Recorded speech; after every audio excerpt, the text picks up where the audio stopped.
정성을 다하는 국민의 방송 KBS 주진우 라이브. 그냥 그렇다고요.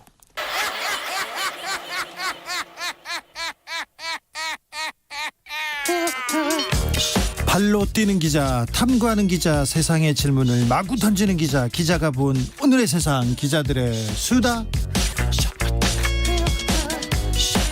라이브 기자실을 찾은 오늘의 기자는 미디어오늘 정철훈 기자입니다. 안녕하세요. 네, 안녕하세요. 잘 지내셨어요?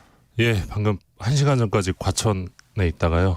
그러니까 튀어왔습니다. 탐구하는 기자인데 정철훈 기자는 오늘은 달려왔어요? 예, 방통위에 있다가요. 네. MBN 건 때문에 갔다 왔고요. 예. 지금 방송 MBN 행정처분이 지금 언론계에서는 가장 중요한 이슈입니다. 그 문제는 따끈따끈하니까 조금 이따가 하고요. 그나저나 저기 대통령을 감옥에 보낸 기자와 함께 하고 있어서 영광입니다. 네, 감사합니다. 네. 그런 얘기를 많이 듣기 때문에 굳이 안 하셔도 돼요. 전화 한 몇백 통 받았어요. 자, 이명박 대통령 얘기를 좀 해야 되겠는데, 자, 정철훈 기자, 사실 이명박 대통령처럼 언론에 사랑받은 기자가 그 대통령이 없었어요. 네, 그렇죠. 그렇죠. 예, 그리고 기브앤테이크가 확실하신 분이라 또 많이 주셨죠, 언론에. 많이 언론한테 많이 베풀었기 때문에. 네, 종합편성 채널도 이명박 대통령이 주신 그렇죠. 거죠. 그래서 준 게 너무 많아서 그런지 언론에서 지금 이명박 대통령이 대법원 판결 받자마자 사면 얘기예요. 예, 뭐 아시겠지만 이명박 정부 첫 해 2008년에 그때 뭐 촛불 집회하면서 엄청 지지율이 안 좋았잖아요. 네.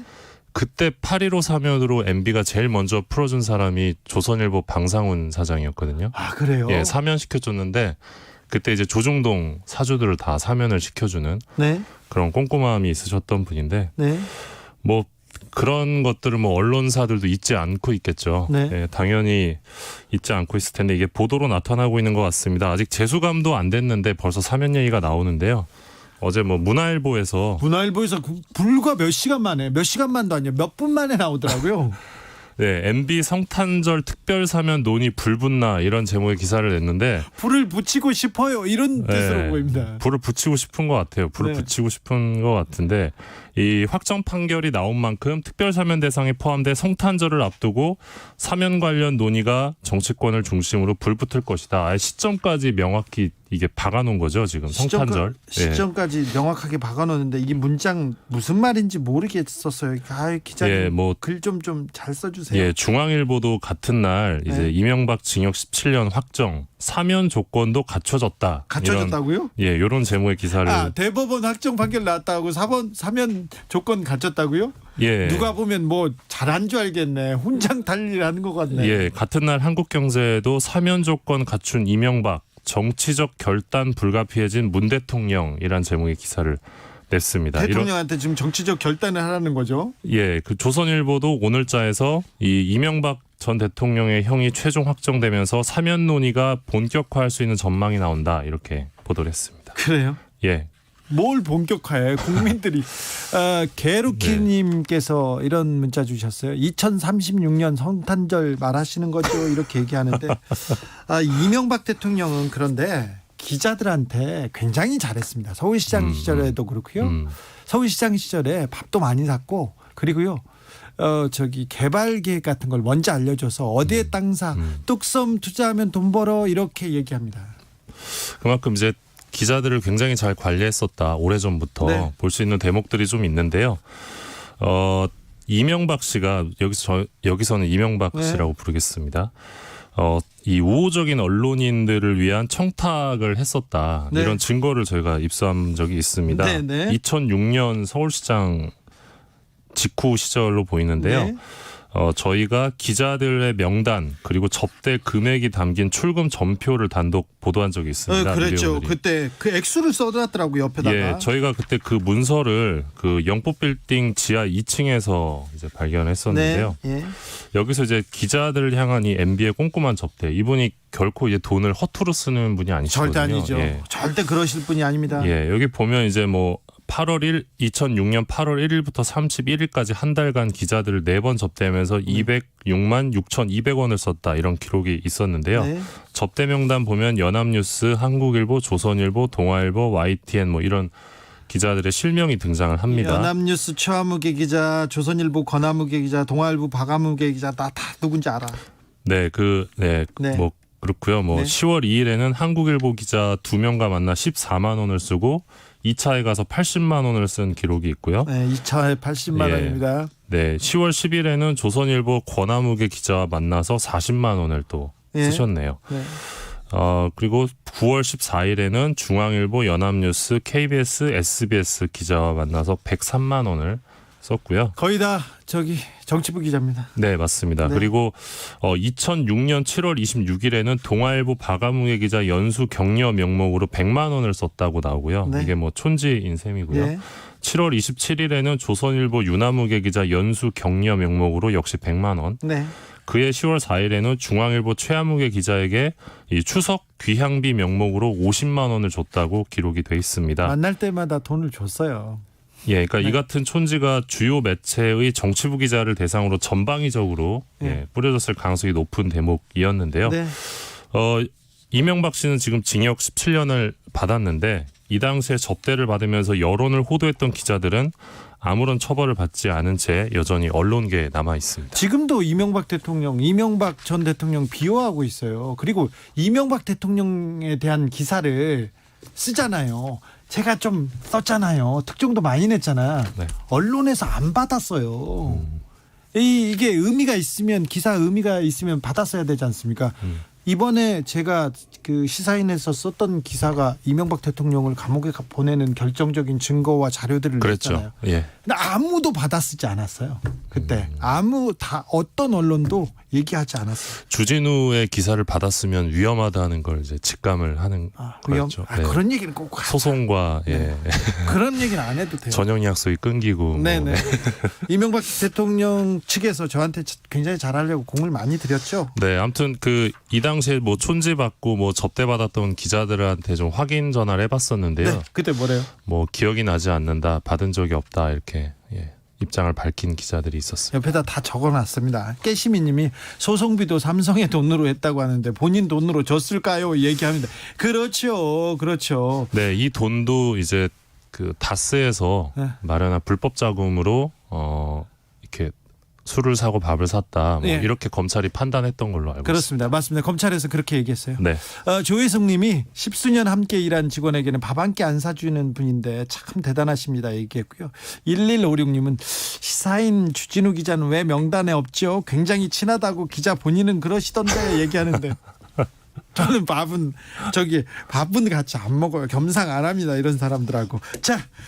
그러면 우리 과천에서 여기까지 마구 달려오게 한 그 중요한 이슈로 가볼까요? 예, 오늘 2시부터 4시 40분까지 이제 긴 시간 동안 회의가 있었는데요. 네.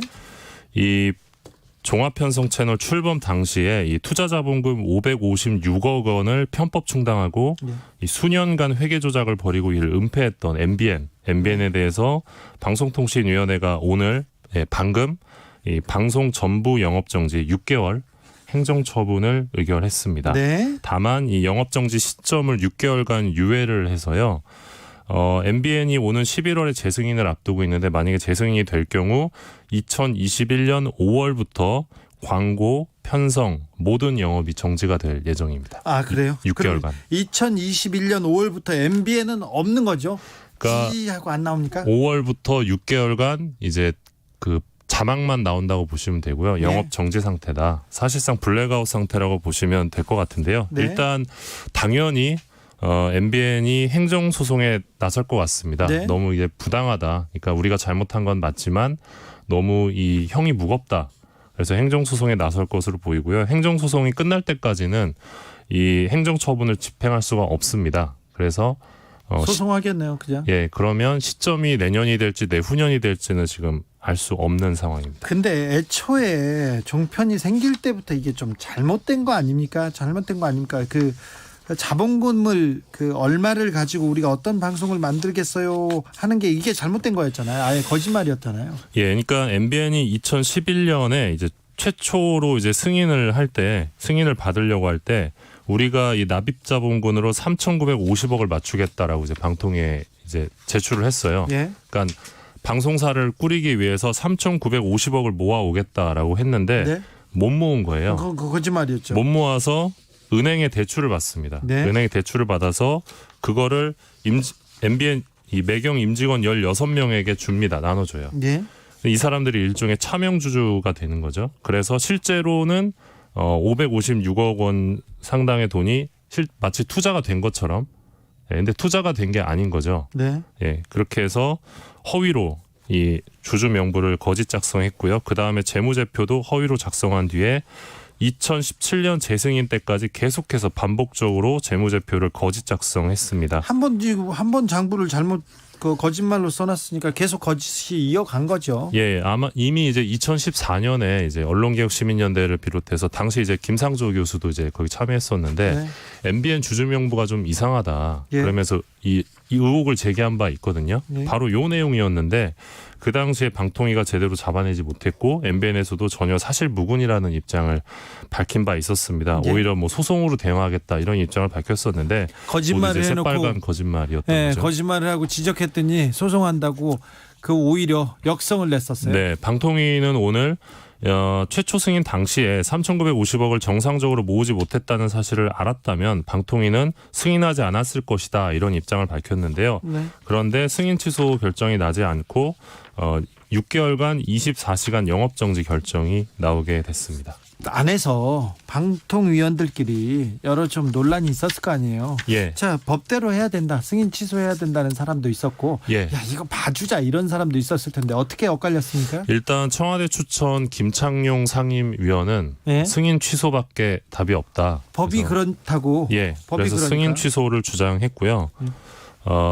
국민의힘에서 추천한 이 안형환 위원과 네. 김효재 위원의 경우는 영업 정지로 가되 이 새벽 시간대 영업 정지를 해야 된다. 새벽 시간만. 예, 새벽 시간만 0시에서 6시.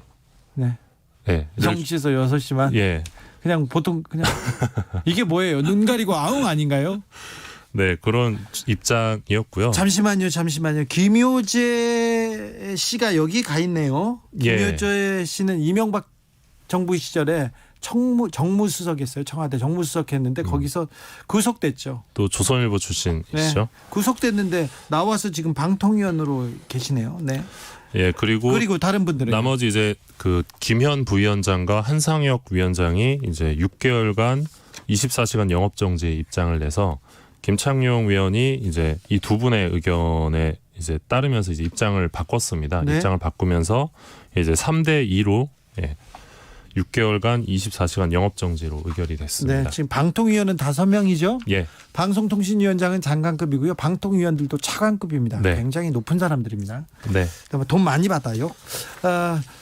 이육 대추사관님이 회사 설립이 허위라면 승인 취소가 답이네요. MBN 승인 취소해야 되겠네요. 얘기했고요. 유호진님은 MBN보다는 채널 A와 TV조선을 어떻게 하는 건가요?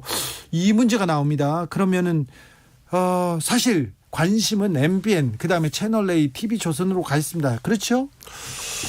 예, 근데 일단 왜 승인 취소가 안 나왔느냐? 네, 그 얘기 먼저 갈까요? 예, 오늘 이야기를 좀 들어보면 일단 MBN과 이제 협력 업체들이 좀 있고요. 네. 뭐 외주 제작사들도 있고 또 거기서 일하고 있는 직원들도 있는데 직원들이 이제 뭐 협회 차원에서 뭐 탄원서를 내기도 했고요. 그런 부분까지 종합적으로 좀 감안했던 것으로 보이고요. 네. 그리고 6개월간 영업 정지를 하더라도 승인 취소에 버금가는 어떤 그 효과를 줄 수 있다라고 판단했던 것도 좀 있지 않을까 싶습니다. 일단 6개월간 이렇게 영업 정지를 하는 거는 유례가 없는 네. 이 행정처분 수위기는 하거든요. 예. 다만 시민단체에서 비판했듯이 여기서 이 건에 대해서 만약에 승인 취소가 나지 않으면 이거 사실 명백한 불법 행위거든요. 네. 그리고 방송법 18조에 따르면 이거는 승인 취소가 가능한 사안입니다. 법대로 하면 승인 취소예요. 예, 그래서 이 건이 만약에 이렇게 정리가 될 경우에 방통위가 앞으로 우리나라 방통위가 앞으로 과연 방송사를 승인 취소시킬 수 있을까 이런 물음이 남게 되는 부분이 있고요.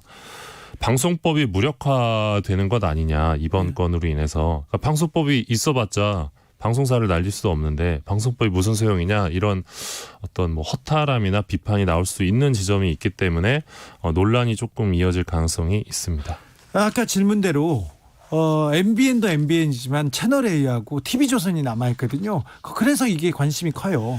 어떻게 예, 됩니까? 근데 그 이번 MBN 건을 봤을 때 채널A와 TV조선이 어떠한 불법 행위가 나오더라도 역시 승인 취소는 좀 쉽지 않다. 이렇게 전망할 수 있을 것 같습니다. 미디어 전문 기자로서 정철훈 기자가 보기에는 지금 방통위의 행정처분 약간 미흡하다고 보십니까? 진행자께서는 어떻게 생각하십니까? 왜 아니 물어봤잖아요. 너무 어려운 질문을 왜 저한테? 굉장히 고민이 컸다고 저도 들었어요. 제가 취재해봤는데 방통위도 그렇고 청와대도 그렇고 예. 그래서 고민하다가 6개월 정지라. 네. 군청이라님 법 있으면 뭐해? 이리 봐주고 저리 봐주면 그 법은 죽은 법이지. 그러시죠? 밥인가요? 6325님 MBN에서 행정소송하면 법원에서 승인 취소 결정도 나올 수 있을까요? 물어봅니다.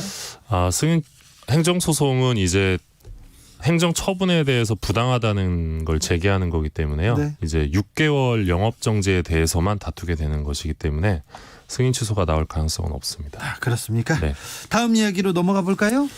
예, 지난 7월 17일이었죠. 고 박원순 서울시장의 성추행 의혹 관련 취재를 하겠다며 이 조선일보 기자가 시청 사무실에 무단 침입해 그렇죠. 몰래 문서를 촬영하다 적발된 사건이 그렇죠. 있습니다. 몰래 들어가서 그런 경우가 있었죠. 이 기자가 건조물 침입 혐의로 불구속 기소됐습니다. 불구속 기소였어요. 네, 어제 있었던 일이고요. 조선일보 기자가 당시 서울시청사 9층에 있는 여성가족 정책실장실에 몰래 잠입을 했었고요. 당시 이 여성가족 정책실이 이 박원순 서울시장의 관련 의혹 조사를 위한 민관합동조사관 관련 업무를 담당하고 있던 되게 중요한 곳이었는데 네. 조선일보 기자가 휴대전화로 문서를 찍다가 시청 직원에게 걸립니다. 현장에서 붙잡혔고요. 사무실이 잠금 장치가 설치돼 있었는데 청소를 위해 문을 열어놓은 틈을 타 이제 잠입을 했던 것이고요. 예. 서울시가 이후에 고발을 했고 검찰이 2달간 수사를 거쳐서 해당 기자를 건조물 침입 혐의로 지금 재판에 넘기게 됐습니다. 앞서 서울시 출입기자단은 해당 기자와 조선일보사에 대해서 1년간 보도자료 제공 등을 전면 차단하는 기자단 제명 결정을 내린 바 있습니다. 조선일보에서는 뭐라고 합니까? 제가 확인한 바로는 아직까지 특별한 입장은 나오지 않은 걸로 알고 있습니다. 취재하다 보면 그럴 수 있다고 생각하나 보죠. 예. 지금 조선일보가 얼마 근데 전에 무단 침입을 취재라고 보기는 어려울 것 같습니다. 그러니까 조선일보가 얼마 전에도 무단 침입하지 않았나요? 그때 드루킹 사건으로 기억하는데요. 그 느릅나무 출판사였나요? 네. 거기를 이제 TV조선 기자가 무단 침입했다가 걸린 적이 있어요. 그건 어떻게 됐어요? 그거는 그 불기소로 끝났습니다. 불기소했어요? 기소하지 않았어요? 예. 대부분 기소하지 않았는데 기자들이 취재 과정에 이게 사회적 공익 차원이다, 사회를 위해서 했다 이렇게 해가지고 지금 것은 거의 막 면죄부를 줬어요. 그때는 이제 제가 기억하기로는 태블릿 PC를 들고 갔다가 문제가 생길 것 같으니까 다시 갖다 놓은 걸로 기억하고 있습니다. 근데 불기소했어요? 예. 네. 참 조선일보는 참 뉴스가 많아요. 조선일보 방상훈 회장은 지금 방상훈 사장이죠? 네. 사장은 뭐 어떻게 지내는지 아세요? 잘 모르겠습니다. 진행자께서 취재를 좀 해주시면. 네, 제가 방상훈 사장과 홍석현 회장 사주들이 어떻게 지내는지는 제가 취재해서 주진우 라이브에서 좀 알려드리겠습니다. 기자들의 수다 지금까지 미디어 오늘 정철훈 기자와 함께했습니다. 감사합니다. 고맙습니다. 라디오 정보센터 다녀오겠습니다. 정한나 씨. 방송통신위원회는 종합편성방송 출범 과정에서 자본금을 편법 충당한 MBN에 대해 6개월 업무정지 처분을 내렸습니다. 다만 시청자, 시청권 등을 고려해 처분을 6개월 유예하기로 했습니다. 코로나19 신규 확진자가 어제 114명 발생했습니다. 방문학습과 사우나, 재활병원, 가족모임 등 곳곳에서 산발적 감염이 계속되고 있습니다. 내일 할로윈데이를 앞두고 자발적으로 휴업하는 유흥업소가 늘고 있는 가운데 정부는 풍선 효과를 막기 위해 서울 전역에서 방역 특별 점검을 실시하기로 했습니다. 문재인 대통령은 향후 5년이 수소차와 전기차 등 미래차 시장을 선도할 골든타임이 될 것이라며 20조 원 이상 투자하겠다고 밝혔습니다. 공수처장 후보 추천위원회가 오늘 첫 회의를 열고 본격적인 활동을 시작했습니다. 민주당은 다음 달까지 처장 후보를 확정짓겠다는 입장이고 야당 추천위원들은 후보의 정치적 편향 여부를 철저히 검증하겠다고 예고했습니다. 우리 공무원 피살 사건의 책임이 남측에 있다는 북한 주장에 대해 정부는 사실규명이 조속히 이뤄지기를 바란다며 우선 군 통신선을 복원하자고 촉구했습니다. 외국인과 기관의 매도에 코스피와 코스닥이 동반 하락했습니다. 코스피는 2267.15에 마감해 한 달여 만에 최저치를 기록했는데 개인은 1조 4천억 원 순매수했습니다. 국민의힘 김종인 비상대책위원장은 이명박 전 대통령 구속과 박근혜 전 대통령 탄핵 관련 대국민 사과는 박 전 대통령 확정 판결 이후 하게 될 거라고 밝혔습니다. 국세청의 연말정산 미리보기 서비스가 오늘 시작됐습니다. 올해는 신용카드 소득공제율이 시기에 따라 최대 80%까지 확대됩니다. 지금까지 정보센터 뉴스였습니다.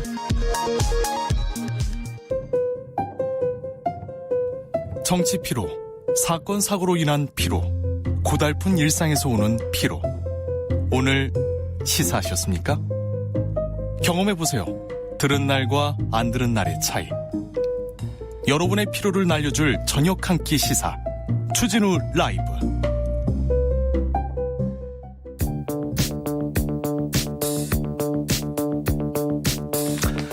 대한민국 정치의 새로운 100년을 준비한다. 21세기형 국회 싱크탱크 정치연구소 영앤영. 21대 국회에 보내는 비대면 정치 컨설팅 한 주의 정치 뜨겁게 분석해 보겠습니다. 정치는 데이터다. 정치는 과학이다. 박시영 윈지코리아 컨설팅 대표 안녕하세요. 네, 반갑습니다. 정치는 촉이다. 정치는 감이다. 최영일 평론가 어서 오세요. 안녕하세요. 잘 지내셨는지요, 한 주? 그럼요. 지난주에 안 났잖아요. 지난주에 네, 잘 쉬셨어요? 택시 안에서 2시간 있었어요. 네, 오셨어요. 네, 근데 시간에 맞춰서 도착하는 내비를 찍고 오는데 네. 오면 올수록 시간이 멀어져. 그래서 택시형을 그러니까 외쳤어요. 일을 좀 줄이시라고. 그거는 정말 중요한 거였어요. 맞아요. 학회였는데 네. 토론하러 갔다가 몇 분 토론하고 반나절 날려. 세상에서 거의 제일 바쁜 최영일 평론가 그리고 제일 바쁜 두 분 모시고 합니다. 박시영 대표 아우 바빠요. 바빠요. 이명박 전 대통령 징역 17년 최종 확정됐습니다. 네. 자, 이명박 대통령이 정치에 미치는 영향은 별로 없나요? 없죠. 아니 나는 속상해. 우리 각하가 감옥에 가는데 왜 이렇게 영향이 없어요? 박근혜 대통령 영향력이 있는데 핵심 지지층이 살아있는데 MB는 뭐 핵심 지지층을 찾아보기 너무 어려워. 아니 박형준 출마 선언하고 그랬잖아요. 친이계. 네, 친이계가 있잖아요. 정치인들 몇몇 빼고 일반 대중의 울림이 없는 것 같아. 대중들이 다 좀 이명박 대통령은 동정심도 없잖아요. 그러니까 희한한 게 뭐냐면 보수층 지지자 네. 일반 국민들하고 이야기를 해보면 MB는 정말 싫다는 거예요. 그쪽에서도 박 전 대통령에 대해서는 연민, 동정, 뭐 심지어는 이제 우리 태극기 부대 무고하다, 무죄하다, 이제 또는 뭐 저 석방하라, 또 뭐예요 사면하라 이런 얘기 나오는데 MB는 싫어해. 왜 그런 줄 아세요? 보수층도. 이 안보 보수 세력들은 어떤 이념적으로 좀 무장이 돼 있거든요. 그러니까 박근혜 대통령에 대한 그런 부분들이 박정희가 오버랩되면서 있어요, 확실히. 오랜 근데 뿌리가 있죠. 시장 보수를 대표했던 MB 쪽은 시장 보수는 힘센 사람 나오면 그냥 붙는 거거든. 딱 붙어요. 다른 사람이 나와도 정권이 좀 바뀌면 또 그쪽에 붙기도 하고. 그래서 시장 보수는 지지층이 단단하지가 않습니다. 안보 보수와 시장 보수 이렇게 개념 구분을 해주셨네요. 그리고 이명박 전 대통령에 대한 업적은 저희가 또 많이 칭송했기 때문에 잘 알고 있잖아요, 이명박. 진짜 오늘 얼굴이 좋으신데요? 누구요? 어제 좋은 일이 있었나 봐요, 주 기자님. 어제 주 기자의 절절한 글을 제가 보고 네. 그렇지 이런 이 대역사가 있었지.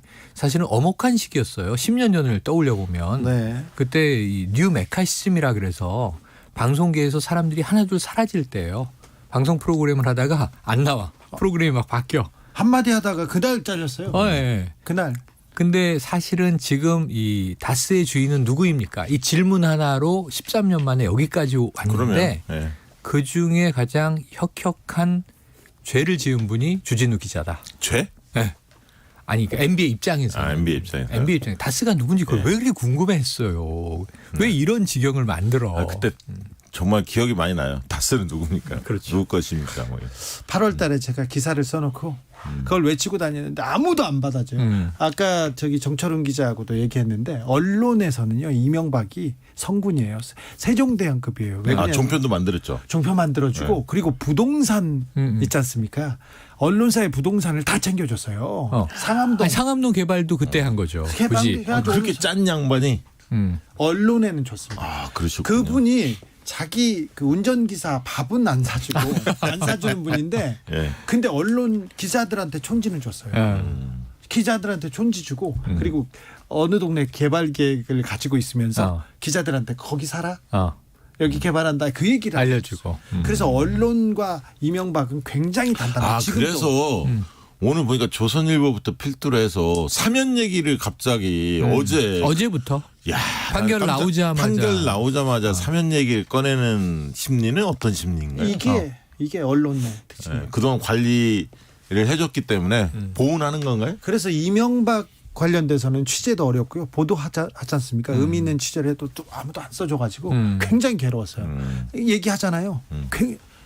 오히려 다른 언론에서 물타기를 너무 해가지고 굉장히 어려웠습니다. 네, 아무튼 그걸 생각해 보면 4년 동안 참 많은 변화가 있었네요. 자, 그런데 아무튼 속상합니다. 이명박 대통령의 구속이 정치권에 영향을 못 친다. 야, 나는 MB가 구속되면서 혜택을 본 게 딱 하나 있어요. 어떤 거요? 오늘 오니까 주 기자님 팬이 뭐 간식을 준비했어. 그래서 우리가 맛있게 먹지 않았습니까? 지금 계속 떡이 오고 있습니다. 저한테. 제가 떡 돌리고 있습니다. 자, 그러면요. 또 다른 이분 변수는 영향이 있습니까?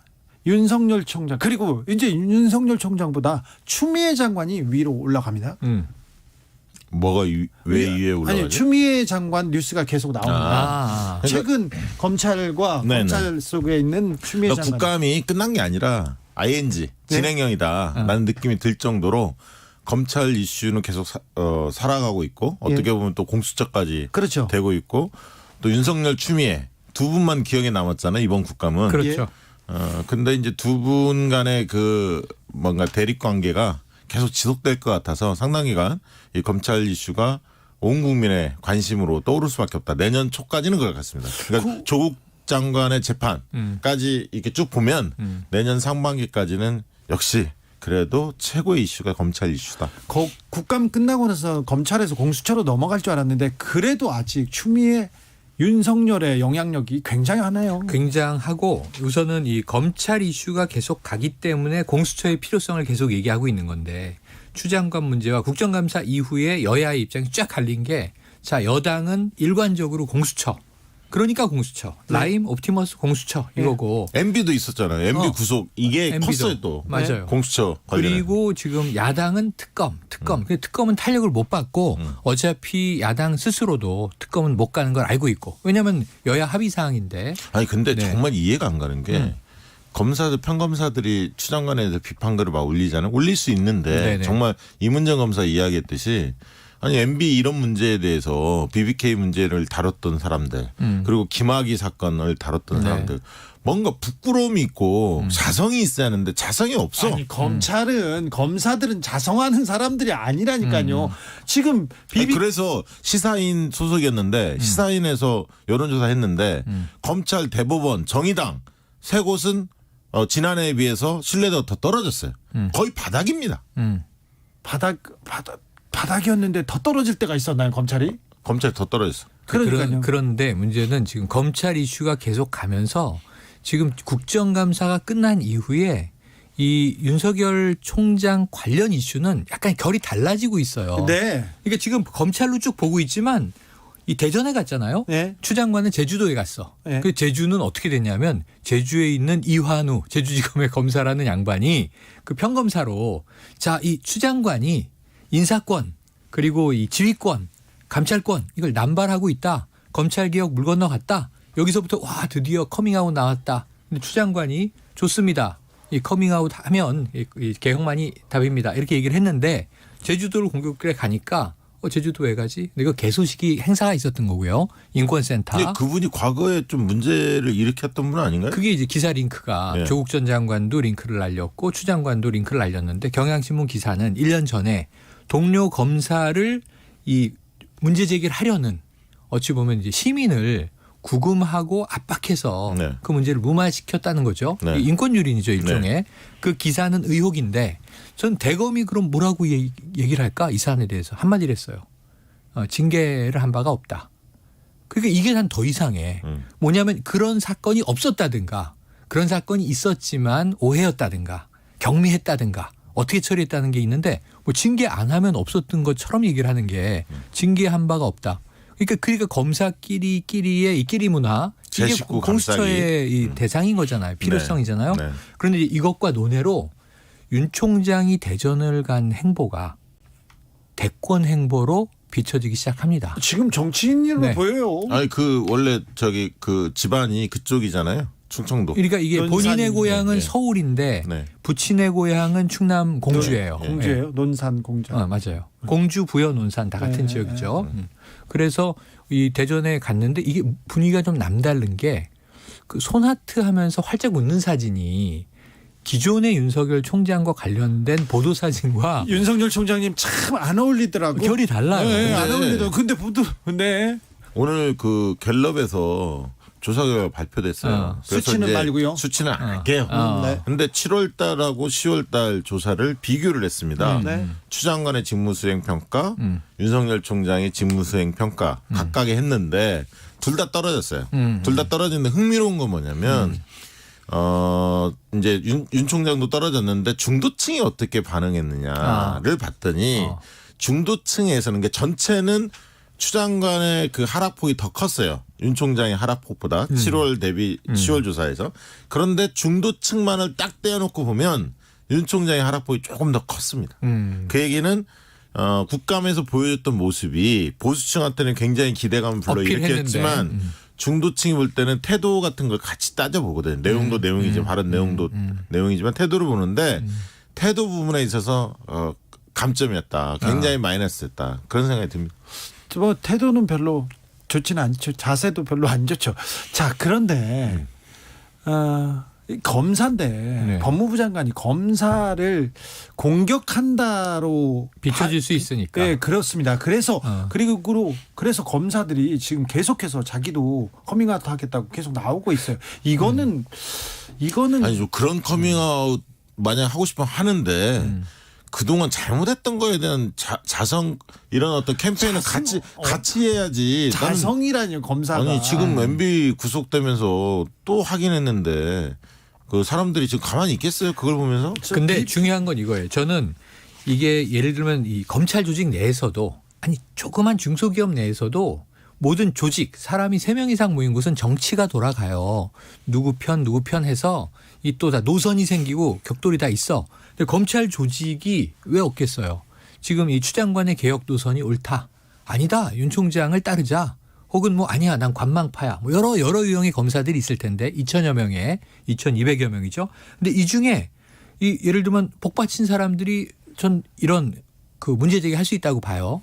그래서 이제 제주지검의 한 검사가 이제 아까 얘기한 대로 말씀했고 그다음에 추 장관이 여기에 대해서 좋습니다. 이런 식으로 커밍아웃 한다면 네. 개혁만이 답이죠. 네. 한 게 저는 좀 걱정했어요. 그렇죠. 왜냐하면 한 조직의 수장이 그러니까 예를 들면 사장이 적절한 비유는 아닙니다. 직책은. 근데 사장이 뭐야 평사원이 게시판 자유 게시판에 이 회사를 이렇게 씹는 글을 올렸어? 뭐 이러면서 여기 너 그러면 안 되지. 커밍아웃 했는데 너 내가 개혁해버릴 거야? 그럼 이거는 좀 관전하는 사람이 중요한 건 여론이거든요. 그러니까 이 검사 내부에 검찰 내부에 여론도 있고 또 그걸 보도가 되고 있으니까 생중계되고 있으니까 바라보는 국민 여론도 있는데 너무 힘의 격차가 나 보이잖아요. 그러니까 그 평검사가 문제가 있건 없건. 그러니까 국감에서 보였던 추 장관의 모습은 굉장히 평가가 좋았습니다. 사실은. 왜냐하면 결제했어요. 과거보다는 흥분된 모습을 맞아요. 보이지 않으면서 그 얘기는 이제 아들 의혹 문제가 깔끔하게 좀 정리가 되다 보니까 마음이 좀 편한 거예요. 평정심을 찾았고 그러면서 조목조목 논리적으로 반박을 했거든요. 야당의 질이나 윤 총장이 증언했던 내용에 대해서 조목조목 반박을 했어요. 그러면서 국민의힘 의원들 내에서도 야, 추 장관이 실수를 좀 할 줄 알았는데 이번 국감장에서 좀 달리 보이더라. 뭐 이런 이야기가 나올 정도로 호평이 있었거든요.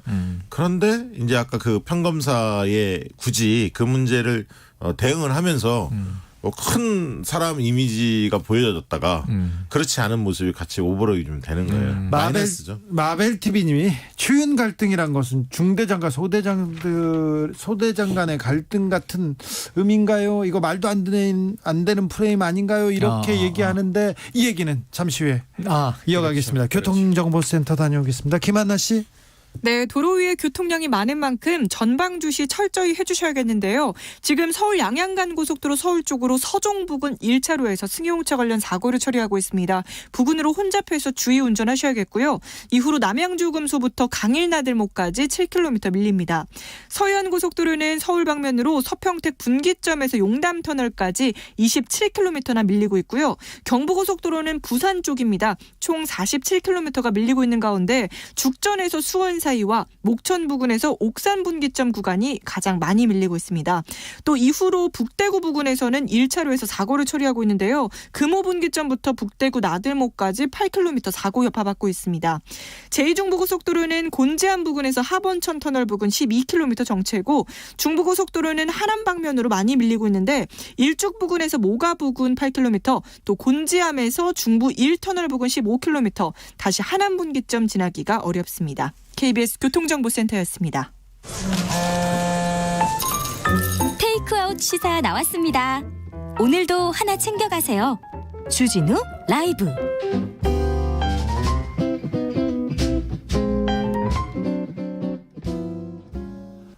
이영동님이 지금 검찰개혁 못하면 영원히 못한다 이 얘기합니다. 그래서 검찰 내에서도 엄청 뜨겁습니다. 그렇죠? 네, 맞습니다. 아까 말씀드린 대로 그래서 자 커밍아웃이라는 표현을 추 장관이 쓰고 나서 자 오늘 오전 보도를 보면 자 60여 명이 이 줄로 나도 커밍아웃, 너도 커밍아웃 지금 해서 이 그 제주지검 이검사의 편에 섰다는 거예요. 오후에는 160명으로 네, 계속 늘어나고 있는데 근데 거기 한 명이 재밌는 게 저는 요거는 좀 바로잡아야 돼요. 이 춘천지검의 최재만 검사 대놓고 이제 커밍아웃, 커밍아웃 나도 하겠습니다 하면서 자 나는 천정배 전 법무장관의 사위다. 네. 라고 밝혔는데 본인이 밝혔어요. 근데 그분이 근데 천정배 이 법무부 장관은 참여정부고 노무현 정부고 그리고 그때 첫 번째 수사지휘권을 발동해서 당시 김종빈 검찰총장이 받아들이고 옷 벗은 거잖아요. 네. 그리고 이제 추 장관에 들어와서 두 차례가 더 있었던 건데 천정배 법무부 장관의 사위가 이번 검찰개혁에 커밍아웃을 한다? 근데 이게 오후에 다시 기사에서 밝혀지는 것이 지금 천정배 장관은 최병렬 그렇죠. 전 한나라당 대표와 사돈지간이에요. 그분 아들이에요. 조카예요? 네. 네. 최병렬 대표의 조카예요. 네, 집안이에요. 그러니까 이게 예를 들면 자신의 이 친가를 따르면 아주 강성 보수 집안이고 처가를 따르면 이제 굉장히 개혁 집안이고 민주계 집안이고 이런 이 묘한 경계선에 있는 검사분인데 언론들이 다 아는데 네, 집안 내력을 네, 그렇게 쓰죠. 그러니까요. 네. 본인이 그렇게 밝혔으니까 그렇게 써주는데 네. 그래도 균형을 잡기 위해선 양쪽 측면을 다 이제 알아야 한다. 그래서 이게 저는 상징적인데 뭐냐면 검사도 검사고 시민도 시민이고 지금 저는 대한민국의 100% 진보, 100% 보수 없다고 봅니다. 다 정책과 이 사안에 따라서 사람들은 선택적으로 자기에게 필요한 혹은 우리 사회에 옳다고 생각하는 결정을 내리는데 아니 무슨 검사들이 지금 전 다만 이제 추 장관의 개혁 방향은 옳으나 방식이 아니 나는 감정적으로 비춰지는 걸 조금 톤다운할 필요는 있어 보인다. 아니 그러면 있을 수 있죠. 그런데 평검사들이 정말 그렇게 생각한다면 그럼 윤석열 총장의 문제점들 있지 않습니까? 지금 많이 드러나잖아요. 감찰 내용들도 나오고 있고 이런 부분들에 대해서 왜 거기에 대해서는 쓴소리를 안 합니까? 문제 제기한 사람 없죠. 그러니까 그래서 지금 검사들의 주장에 울림이 없다는 거예요. 편파적이라는 거예요. 그리고 아까 자신들의 잘못에 대해서 그간에 뭐 계속 드러나잖아요. 이런 문제에 대해 이런 방법 없고 반성하는 게. 그리고 총장이 잘못한 부분에 대해서는 되들지 않잖아요. 만만한 게 사실은 어떻게 보면 장관이라고 정말 어떻게 보면 그런 부분들 때문에 균형감이 안 보인다는 거죠. 자, 1572님이 지금 법무부 장관 검찰개혁이 하는 건가요?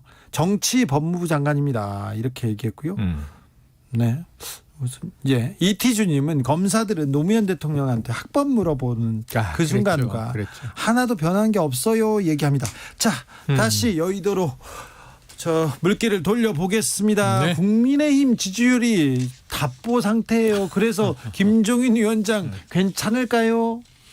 조금 위태위태하는데요. 사실은 대안이 좀 없어요. 대안이 그러니까 없다. 실질적으로 이제 전당대회를 치르자 조경태 의원 뭐 이런 분들이 주장을 했는데 그걸 받는다고 생각을 하면 연초에 해야 하거든요. 이거를 연말에 하자 그랬죠. 연말 올해 내로 해버리자. 쉽지 않죠. 쉽지 않죠. 예산 국회가 있고 지금 입법 법안 처리할 게 11월 달에 산적해요. 그리고 중진들의 그 이익들이 다 수많은 이익들이 충돌하고 있어서 사실은 중진들은 원래 지금 반발했던 건 뭐였냐면 상임위원장 7석 받자 그 속내가 있어요. 근데 그것을 김종인 비대위원장 이런 분들이 거부를 한 거예요. 그러니까 중진들도 편치가 않아요, 사실은. 그리고 대선 잠룡도를 키워주지 않고 있다. 이 불만들이 있거든요. 그리고 왠지 있다. 보니까 서울시장, 부산시장 후보를 김종인 비대위원장이 자기 입맛에 맞는 사람을 할 것 같아. 느낌상. 왜냐하면 그걸 룰을 어기는 게 아니라 메시지로 그거 가이드라인을 자꾸 주는 것 같아. 네. 그래서 불편하거든요. 그런데 김종인 비대위원장을 지금 끌어내리면 과연 국민의힘이 그럼 잘 갈 거냐? 그 부분에 대한 자신이 없어요. 취재선들이 사실. 그렇기 때문에 흔들리긴 하는데 서울시장, 부산시장 선거까지는 가지 않을까. 그렇게 그러니까 예상합니다. 임기 자체를 재보선까지로 약속을 했으니까요. 네. 그런데 문제는 재보선이 잘 되면 김종인 비대위원장은 살아나고 재보선이 안 되면 딱 거기까지인데 그 다음에 시간은 이제 지연됐는데 그리고 국민의힘이 새로운 리더십이나 새로운 동력이 발생하겠느냐. 그 재보선에서 만약에 이 선전을 못했어요. 그래서 김종인 대표는 이 비대위원장은 책임을 졌어. 그러면은 선거도 망해. 지금 리더십도 날려. 그럼 또다시 여기가 무주공산이 되거든요. 네. 그럼 또다시 춘추전국 시대가 오는 거예요. 그러니까 금이 환영할 사람이 있죠. 밖에 홍준표라는 전 대표가 계시는데. 지금 계속 메시지를 날리고 계시던데. 금이 환영할 수 있을까요? 홍준표는? 할 수 있죠. 왜냐하면 지금 윤석열 총장 다음으로는 지지율이 높은 편 아닙니까? 네, 그렇죠. 보수 쪽, 그렇죠. 범보수. 한 자릿수긴 진영을 하지만. 그렇습니다. 한 자릿수도 아니고 1, 2%대인데 무슨 아니요. 그 많이 올랐습니까? 높습니까? 아니요. 높습니다. 그러면 지금 그 범야권에서는 윤석열 다음은 홍준표입니까? 그렇습니다. 윤석열, 홍준표, 안철수예요. 네. 그래서 국민의힘의 고민이 뭐냐면 국민의힘의 지금 원희룡 제주지사가 자 내가 나서겠다 했는데 당 내에는 경쟁 대상이 없잖아요. 네. 그래서 찍은 게 윤석열, 안철수 나의 이제 경쟁 상대다 이렇게 얘기를 한 거 아니에요? 네. 나도 그 정도로는 좀 커야 되겠다 하는 생각이에요. 주 기자님이 홍준표 전 대표를 너무 띄엄띄엄 보시는 것 같은데 그렇지 않습니다. 1, 2%다니요. 훨씬 높습니다. 전 홍준표 의원하고 가까워요. 오늘 이제 MB 구속 어제 돼서 굉장히 쓴소리 쓴소리 쏟아냈죠. 막 하죠. 왜냐하면 친했지 않습니까? 두 분이 고대 선후배고 친했는데 그 MB가 처음에 법무부 장관을 시켜준다고 했는데 그래서 자기가 클린 정치위원회라고 BBK 막는 그 클린 정치위원회를 했어. 위원장을. 그래서 BBK 다 막아줬더니 법무부 장관 안 시켜주더라고요. 그래서 삐졌었어요. 삐져가지고 나중에 저기 조금 다른 부서를 제안했대요. 그랬더니 또 이 홍 대표가 삐져가지고 한동안 말 안 하다가 이 얘기를 하는데 지금 MB에 대한 그 얘기는 정치적 수사예요. 그렇죠. 지금 현 정권하고 어쨌든 대립각을 띄엄띄엄 네. 삐지다 이런 얘기 하지 말고 서운함을 느껴서 대표까지 했잖아요. 대선 후보였잖아요. 그래요. 아 그럼요. 그럼요. 네. 아유. 아니 저는 그래서 거물입니다. 홍준표 거물. 전 대표의 정치적인 어떤 재계 예. 흔히 말하는 주목도 이런 것들이 시간이 가면 갈수록 빛을 발할 것이다. 홍준표가 아직도 살아있는 카드였어요? 아이 그러면 아 그래. 오세훈은요? 그거에 비하면 윤석열의 유탄은 오세훈과 안철수다 저는 그렇게 봅니다. 왜냐하면 윤석열 총장의 지지도가 굉장히 높게 나왔잖아요. 모 조사에서. 네. 근데 그러면 어떻게 되냐면 서울시장 선거에 있어서 과연 대선을 내가 뛰는 게 유리해 아니면 서울시장 나가는 게 나을까라고 고민이 되는 사람이 딱 두 사람이에요. 그게 오세훈과 안철수라고 봅니다. 네. 두 분이라고 봅니다. 나머지 분들은 서울시장 뭐 기웃거릴 것 같지는 않아요. 물론 두 분도 대선 직행을 이야기했습니다만 아까 윤석열 총장의 등장으로 인해서 여러 가지 고민이 좀 될 것 같고요. 물론 그 안철수 대표 같은 경우는 이제 당이 다르죠. 국민의힘 소속은 아니지만 어쨌든 복잡해졌다. 저는 그렇게 봅니다. 복잡해졌을 뿐만 아니라 전 윤석열 변수가 우리 박 대표님이 얘기하는 것보다는 지금 파괴력이 좀 세다. 네. 파괴력이 왜 세냐 하면 예를 들면 이거예요. 윤석열 총장이 7월에 임기를 마치고 검찰을 나서든 그 전에 아니면 그 전에 지금 이 추 장관과의 팽팽한 긴장 관계가 도대체 앞으로 한 8, 9개월 더 간다? 이거는 그럼 정부 입장에서 청와대 입장에서도 보통 일은 아니고 근데 갈 것 같아요. 국민들 피로도도 너무 세고 둘이 계속 그렇게 예. 치고받고 갈 그럼 것 이제 같습니다. 가정하건대 자, 추장관하고 네. 윤석열 총장이 내가 더 버텨봐야 득이 없겠다. 네. 검찰 조직 내에서 내가 할 수 있는 건 없다. 그냥 이제 이 추 장관의 입장대로 개혁이 돼 나가네. 그러면 나는 쓴소리나 하고 저희 국감 때처럼 항변하고 나 부하 아니다. 저 위법하다. 부당하다. 근데 문제는 여기는 포지티브한 게 별로 없어요. 저항을 하는 것으로 보일 뿐이지. 그러니까 이게 야권에는 속 시원해. 정권에 대해서 할 말 다 하네. 야, 이 대권 주자네 이럴 수 있지만 그 검찰총장직에서는 본인이 뭔가 주도적으로 개혁하는 게 없이 맡고 있는 모습이고 그 언행 아까 태도 얘기했는데 제가 조금 짠한 안습이었던 건 뭐냐면 너무 올드해 보이잖아요. 그러니까 이 9세대의 스타일이잖아요. 보스형이잖아요. 네. 내가 근데 저는 이제 그 두 분의 시각하고 다른 거는 하나 뭐냐면 추 장관과 윤 총장의 갈등 이 부분은 뭐 오래 갈 것 같지 않습니다. 저는 왜 그러냐면 감찰 결과에 따라서 두 분 중에 한 분은 치명상을 입을 수밖에 없다. 책임을 져야 한다. 네. 그 부분에 대해서 윤 총장의 책임이 드러나면 윤 총장이 책임을 져야 하고 윤 총장의 책임이 거의 드러나지 않고 또 뭐 검사들의 술접대 이것이 사실 무근이다. 만약에 이렇게 밝혀진다면 추 장관이 또 책임을 져야 할 상황입니다. 도의적으로. 그래서 저는 그 두 갈등은 한두 달 내에 연말이면 가닥이 잡힐 거다 이렇게 보여지고요. 네. 저는 두 번째는 윤석열 총장의 대선 여지 출마 여지를 열어놓다 보니까 재밌는 현상은 뭐냐면 여야 모두 환호하고 있다는 거예요. 윤석열의 급부상을. 그 얘기는 보수층도 막 환호를 했지 않습니까? 왜냐하면 대선에 인물이 없다라고 많은 분들이 보수층을 걱정했는데 그래도 내놓을 상품이 있다. 기대감을 좀 끌어올릴 수 있는 호재로 본 거고 반면에 여당 쪽에서는 윤석열 나와주면 좋지. 우리한테도 나쁘지 않은 것 같아. 그런 사람들 검증할 많습니다. 거 많고 저 정도면 우리가 상대하기 쉬워 이렇게 생각하는 신동근 거예요. 의원이 윤나 땡 뭐 이런 표현까지 썼잖아요. 윤석열 총장이 나와주면 땡큐. 이건 이제 약자예요. 근데 예전에 이건 이제 이미 썼던 걸 또 쓰는 거야. 황나 땡이라 그랬으니까.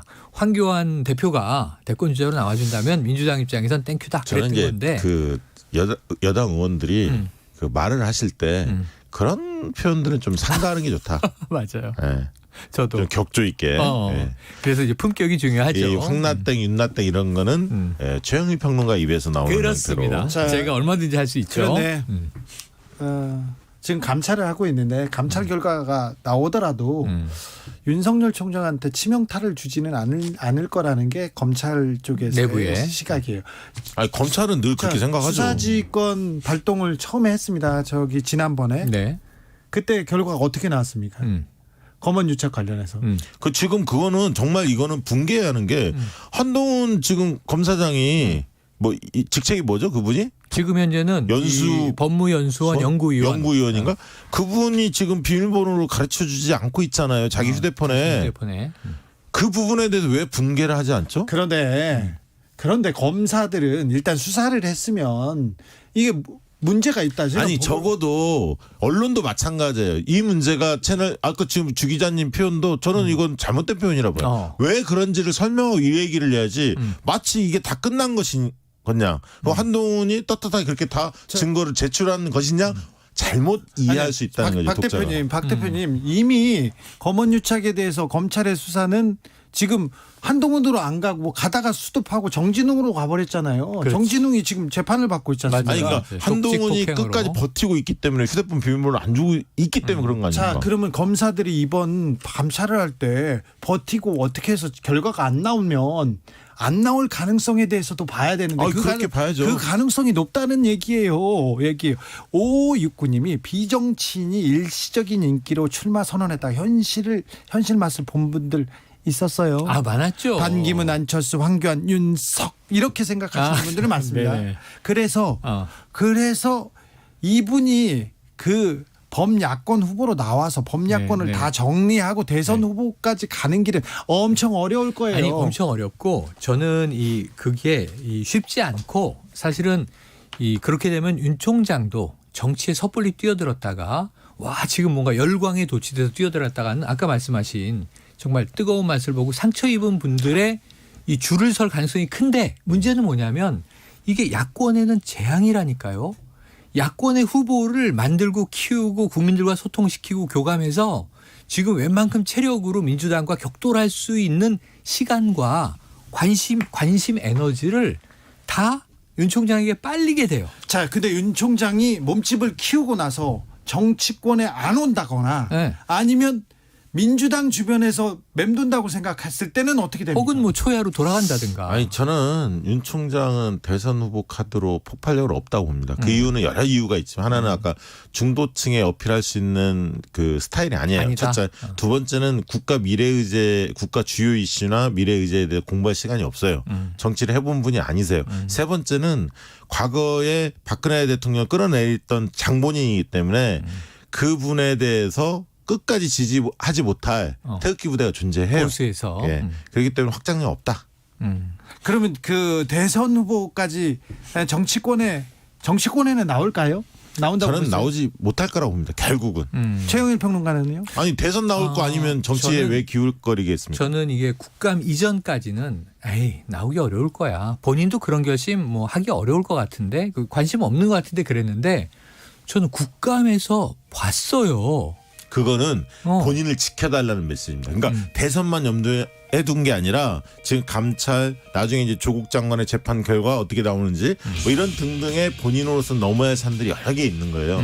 그 국면에서 지금 보수층이 나를 지켜달라라고 정치적 메시지를 던진 거라고 봅니다. 대선만 염두에 두고 던진 게 아니다. 저는 그렇게 분석하고 있습니다. 그런데 보수층이 그냥 지켜주진 않죠. 반대급부가 있죠. 지켜주려면 우리 편의 선수로 나서 아니지 현 정권과 맞서 싸우는 이미지를 계속 구축하면 되는 거예요. 근데 올 연말에 박시영 대표 말처럼 이제 윤석열 추미애 그런 뉴스 안 봤으면 좋겠는데 그렇게 될까요? 크리스마스 전에 그렇게 될 가능성 있어요. 가능성은 여긴 있어요. 높고요. 네네. 그래요? 저도 연내에 그렇게 될 아까 임기를 채운다라는 가정이 하나 있는 거고 임기를 못 채운다라는 가정이 있는데 그 타이밍이 언제냐라고 한다면 내년 봄까지 가긴 어려워요. 왜냐하면 추 장관도 또 서울시장 그 부분이 이야기되고 있기 때문에 개각에 포함될 가능성도 있는 거죠. 자, 정치연구소 영앤영 두 분 감사합니다. 고맙습니다. 스매싱 펌킨스의 투데이 들으면서 금요일 주진우 라이브 마무리하겠습니다. 저는 내일 오후 5시 5분에 제가 진행하는 주진우 라이브 스페셜로 돌아오겠습니다. 지금까지 주진우였습니다. 오늘 막힌 데입니다. 지금 엄청 막힌답니다. 퇴근 잘하세요. 저도 부지런히 가야 될 것 같습니다.